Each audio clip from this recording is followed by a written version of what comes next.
E eu acho que todos nós, jornalistas esportivos ou não, a gente tem uma história do Pelé para contar. Todo mundo... E, geralmente, são boas lembranças, né? Lembrança ruim do Pelé só tem quando ele ganhava do São Paulo, que eu sou São Paulino, e ele batia muito no meu time. Se bem que uma vez o São Paulo ganhou de 6-3 do Santos no Pacaembu, com Pelé e tudo, e o Santos correu do campo. Mas tem uma história do Pelé que mostra bem a figura, a passagem dele do tempo de rei do futebol para depois que ele parou de jogar. Porque ele parou duas vezes. Na primeira vez no Brasil, o último jogo foi no Morumbi, se eu não me engano, foi contra a Iugoslávia, um jogo amistoso, foi a despedida dele do futebol, seria a despedida, e depois ele voltou a jogar no Cosmos. Mas aí eu fui cobrir esse jogo e, no fim, eu queria saber para onde ia o Pelé na semana seguinte, que ele não tinha mais que treinar, que não era mais jogador e tal. E aí descobri que ele ia fazer uma filmagem, participar de um filme chamado Pedro Mico, em Bragança Paulista, que é 100 quilômetros, mais ou menos, de São Paulo, né? Aí, no primeiro dia de filmagem, cheguei lá, estava gente pra caramba, jornalista, fã, cidade inteira foi lá ver o Pelé filmando, né? No segundo dia tinha menos gente, no terceiro menos. Eu fui ficando, né? Aí, quando chegou no quarto, quinto dia, eu resolvi fazer uma entrevista com ele sobre o Pelé fora do futebol, né?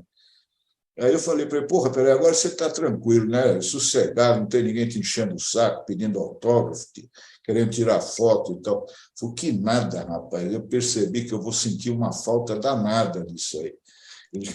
No quinto dia ele já sentia falta da torcida, né?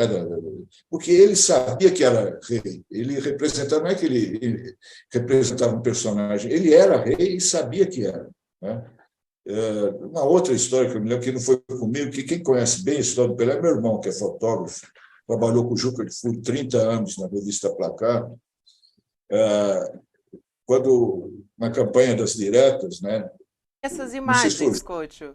A gente tem Hein? essas imagens aqui, a gente vai colocar até na tela para quem nos acompanha. O Diogo Coach, é isso, né? Ele até fez É. um Não, o tweet Diogo é meu aqui. sobrinho, o meu irmão é o Ronaldo Ah, o Couto. Diogo fez um tweet contando um pouco dessa história, e aí a gente vê a foto do Rei Pelé com um chapéu, um casaco, assim, ele tá segurando, né? Um casaco na parte de trás, assim, das costas, e aí a gente tem a camisa direta já, a camisa Isso amarela, aí né? foi feito no Morro, no Rio de Janeiro. Foi um esquema que armaram lá para ele fazer essa foto. Até o último momento ele resistiu, mas acabou fazendo, porque ele era muito amigo do meu irmão, né? E depois isso deu um rolo na Editora Abril, porque o meu irmão trabalhava na revista Placar, na revista de esportes, né? E Abril queria essa foto para dar na capa da Veja, que é a principal revista lá da editora, era, né? Da falecida editora. Não sei, no fim, como é que ficou isso, se saiu no Placar ou se saiu na Veja. Eu sei que deu uma confusão grande lá dentro. Meu irmão queria que saísse no Placar, que era a revista dele, onde ele trabalhava. São duas lembranças que eu tenho. Tem outras, mas essas aí que mais marcaram. É interessante isso, porque muitas vezes o Pelé, nessa época, inclusive acho que o Tironi pode falar sobre isso, quero introduzir ele aqui na conversa também, mas o Pelé foi acusado de não se posicionar politicamente, né? E aí, justamente hoje, essa foto está viralizando. Quer falar sobre isso, Tironi? O Pelé, ele de fato ele nunca se posicionou abertamente, né, do ponto de vista político. E acho que uma vez eu ouvi uma explicação, uma tentativa de explicação sobre isso. O Pelé é o Pelé desde os 17 anos, né? Desde quando ele brilhou na Copa de 58, e a partir daí ele virou o Pelé, como disse o coach, ele se sentia o rei, né? Ele atuava como um rei. E aqui não há nenhum demérito nisso, era como ele é. Então ele não se posicionava politicamente, e o Juca Kfouri, que foi muito próximo do Pelé, ele tem uma frase muito boa, né?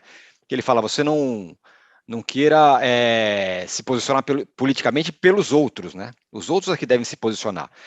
O fato é que o Pelé ele nunca teve posições radicais nem condenáveis politicamente, nem a favor de coisas relevantes, nem contra coisas muito que a maioria não concorda, né? Que fossem coisas completamente fora. Ele sempre foi uma figura mais apolítica. Essa foto aí é meio que